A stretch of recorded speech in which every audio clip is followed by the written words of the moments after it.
Good day everyone, welcome to News 10. Today is July 2, 2025. I am Liana VLB Toltol, your news reporter today.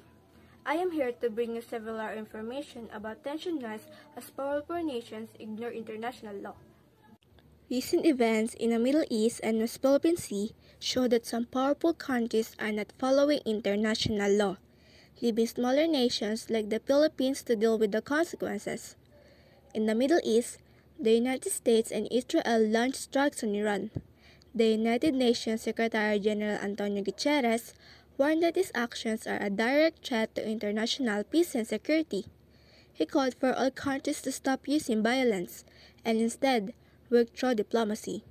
According to the UN Charter, countries are not allowed to use force against others unless they are defending themselves from an attack.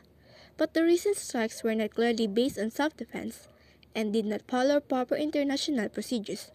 Meanwhile, in the West Philippine Sea, China continues to harass Filipino fishing boats and block resupply missions. Chinese Coast Guard ships have used water cannons and aggressive tactics near Panatag Shoal, pushing Filipino fishermen away from their own waters.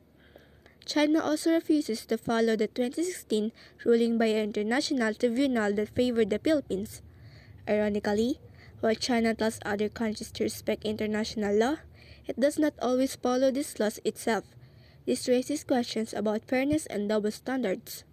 For many ordinary people, from grieving families in the Middle East to Filipino fishermen in Palawan and Zambales, these conflicts are not just political.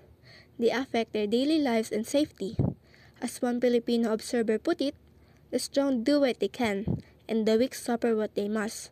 The Philippines is caught in the middle of powerful countries who say they support peace and law, but often act in their own interests. Thank you for watching. Again, I am Liana VLB Toltol.